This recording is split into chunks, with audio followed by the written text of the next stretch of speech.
اس کا دل حاضر ہو، اس کے اندر خلوص ہو، وہ خالص دل سے اللہ کو پکارے، باوضو ہو، قبلہ رخ ہو، ٹھیک ہے، اللہ کے رسول صلی اللہ علیہ وسلم پر درود بھیجے، اللہ کی حمد و ثنا کرے۔ نماز، فرض نماز کے فوراً بعد دعا قبول ہوتی ہے۔ جمعے والے دن جب امام خطبہ دے کے بیٹھتا ہے، دوسرے خطبے کے اٹھنے سے پہلے جو یہ وقفہ ہے، اس میں دعا قبول ہوتی ہے۔ جمعے والے دن بذات خود ایک ایسی گھڑی ہے جس میں جو مانگا جائے اللہ عطا کرتا ہے۔ بارش کے نزول کے وقت دعا کی جائے قبول ہوتی ہے، آخری پہر میں دعا کی جائے قبول ہوتی ہے۔ یہ مختلف موقع ہیں جہاں پر دعائیں رد نہیں کی جاتی، اس وقت مانگا جائے۔ امام کے پیچھے سورۃ اخلاص پڑھنی ہے یا نہیں؟ جب ہم رکوع سجدے میں جاتے ہیں امام کے پیچھے بھی اللہ اکبر کہنا پڑتا ہے۔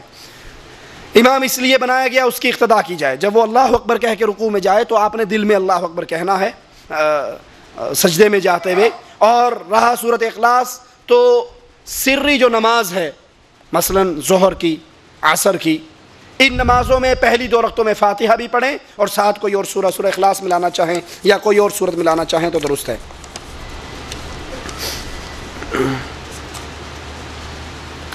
دانستہ طور پر یا غیر دانستہ طور پر کوئی ایسی بات یا عمل کر بیٹھے انسان جس سے دین اسلام سے خارج ہونے کا امکان ہو تو اس کا شرعی طور پہ کیا حکم ہے؟ اور وہ شخص اپنے اس عمل پر شرمندہ ہو، فوراً اللہ کی طرف توبہ کرے، اللہ کی طرف رجوع کرے اور آئندہ ایسی بات کہنے کا تصور بھی اپنے دل میں نہ لائے اور اسی وقت اللہ سے معافی مانگے۔ مثال کے طور پہ اسلام کی کسی چیز کا انکار کرنا انسان کو کافر بنا دیتا ہے۔ نماز کا انکار کر دے، روزے کا انکار کر دے، اول یہ تو بہت بڑی بڑی چیز ہے نا، چھوٹی سی چیز داڑھی کا انکار کر دے، میں داڑھی یار مولویوں نے بڑھائی، داڑھی دوڑی، کوئی داڑھی نہیں، رکھ لو تامی ٹھیک ہے، نہ رکھو تو ڈرامہ بازی ہے۔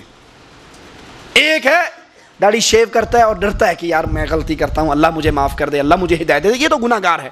اور ایک کہتا ہے ہی نہیں، ایویں ہی کولوں کر لی، کتوں داڑھی آئی؟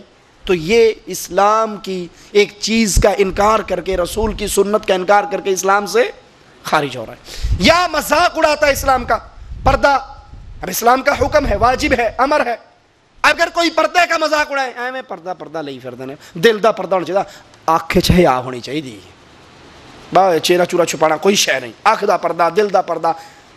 مولویاں دا اندروں صاف نہیں ہوتا نا، تاں پردہ کر دینے، ساڈا اندر بڑا صاف ہے۔ مولانا عبداللہ گرداس پوری رحمۃ اللہ علیہ بڑے پیارے بزرگ، وہ کہتے ہیں میں بازار میں گیا، برے والے کے رہنے والے، آگے سے 3-4 لڑکیاں آ رہی ہوں اور منہ ان کے کھلے، شاپنگ کے لیے نکلی بھی، دیکھا نا مولوی صاحب آ رہے ہیں، اوہ مولوی صاحب آ گئے، فوراً پردہ کر لیا۔ کہتا میں چپ کر گیا دیکھ کے انہیں۔ تھوڑی دیر کے بعد وہ شاپنگ کرنے کے بعد پھر واپس گئی، پھر میں آ رہا ہوں، اب بابا جی ماشاءاللہ 100 سال 95 سال کے بابا جی ہیں، تو کہتا پھر انہوں نے دیکھا بابا جی آ رہے ہیں، انہوں نے پھر پردہ کر لیا۔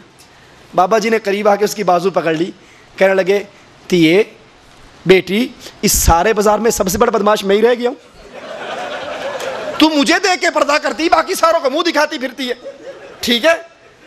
تو اگر کوئی اس پردے کا مذاق اڑائے، داڑھی کا مذاق اڑائے، اسلام کی کسی چیز کا مذاق اڑائے تو اسلام کا استہزاء کرنے والا نواقض اسلام کا مرتکب ہوتا ہے اور اپنے اسلام کی خیر مناتا ہے۔ اس لیے اسلام کی کسی بات کا مذاق کرنا، اسلام کا انکار کرنا، اسلام کے کسی حکم کا انکار کرنا، یہ بہت خطیر معاملہ ہے۔ اس لیے اللہ سے ڈریے اور اگر ایسا گناہ کر بیٹھے فوراً توبہ کریں، اللہ کی طرف رجوع کریں۔ اللہ ہم سب کو ہدایت عطا فرمائے۔